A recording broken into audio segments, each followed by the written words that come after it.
Before I start, I think I learned something here today which makes sense to me. I was talking to this gentleman, Paul, over here, and I think it made sense to me that we're all in a club in this room, and it's a club I don't think any of us would ever wish to join in the first place. We're here because of tragedy, because of sad stories, because of death.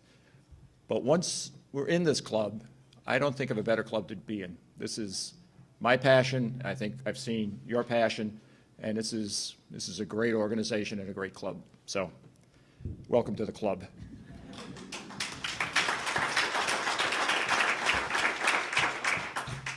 I'm going to tell you a little bit about Betsy Niles. Obviously, we have two different last names, so we were not husband and wife, but we used to refer to each other as BTH and BTW, which is better than a wife and better than a husband.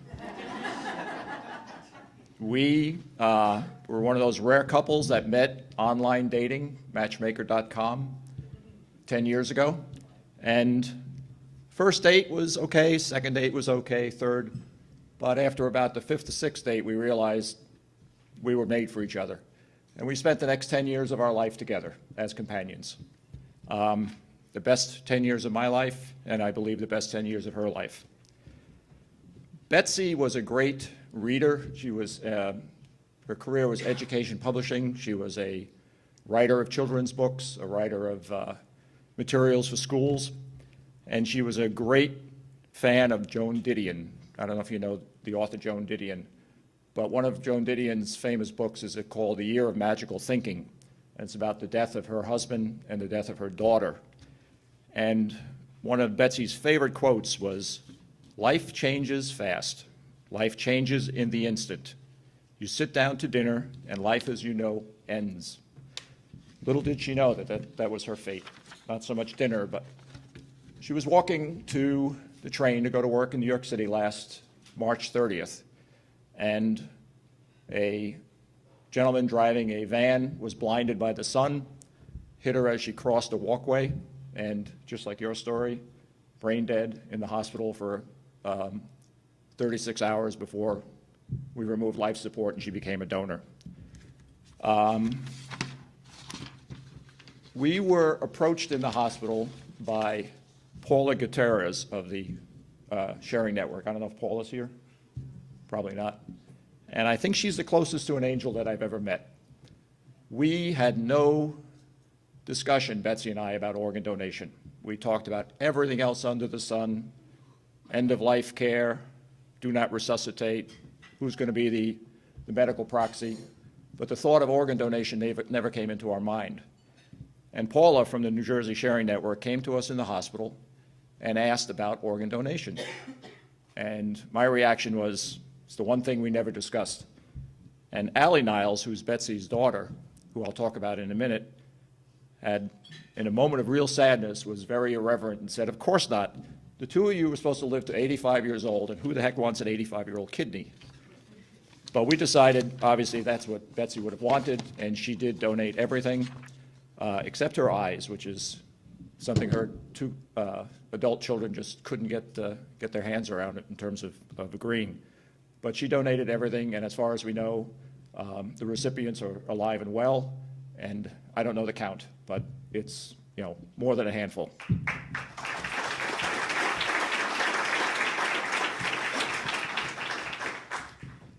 I think the meat of what I want to talk about is our team, how we raise our money, and some ideas that you might also take into consideration with your own fundraising.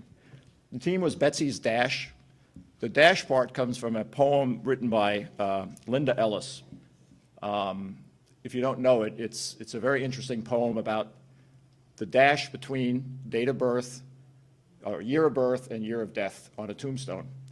And her the summation of what she says is what really matters in life is how we live and love and how we spend our dash, the part between birth and death.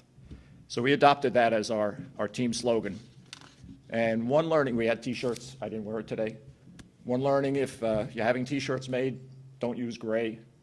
Get a color, get a nice vivid color. So this year we're going to switch to, we have teal this year, so don't anybody else use teal.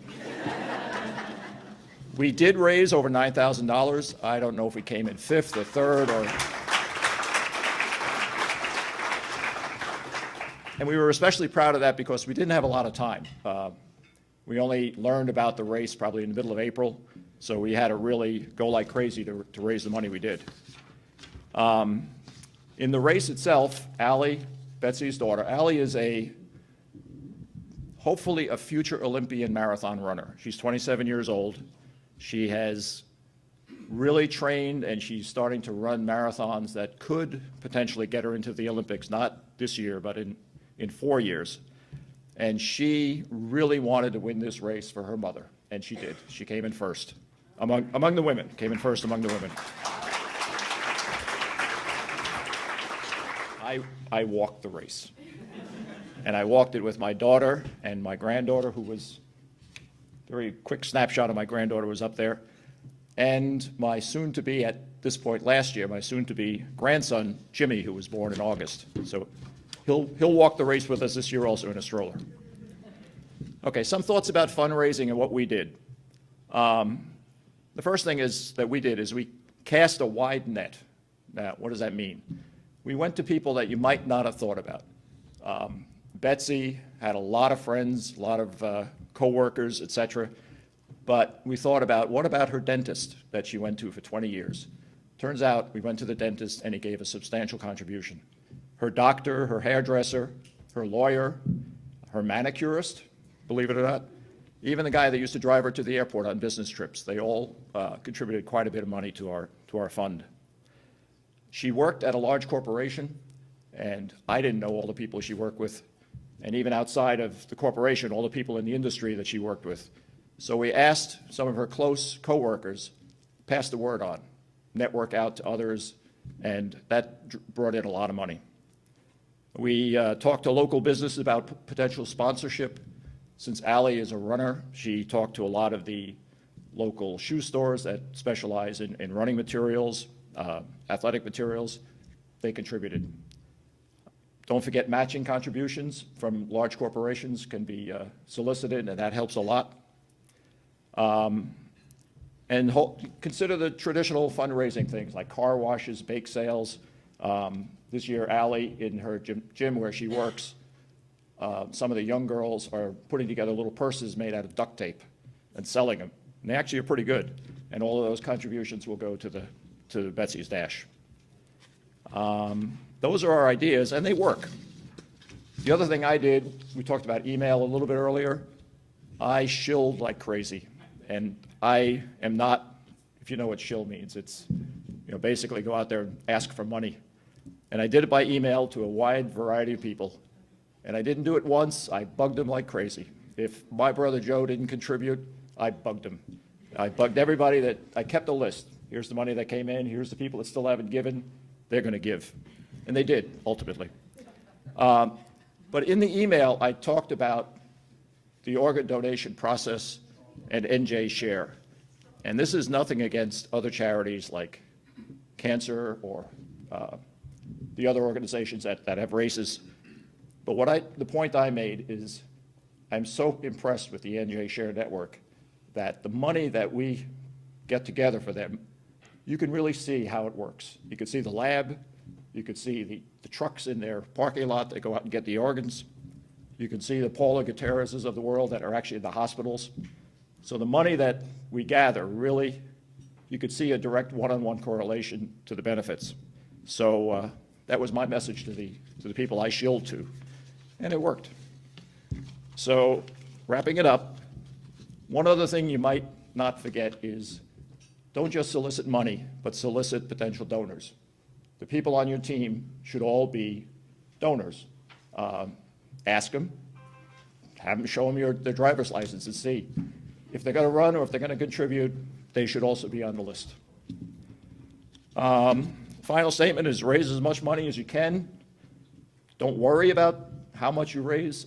We're not in a race among each others. We're here to make as much as we can for the organization. If you come in first, it's great. If you come in fifth, it's great in terms of fundraising, but raise as much as you can. Participate, spread the word, and the bottom line on the day of the race is have a lot of fun because it is a fun event.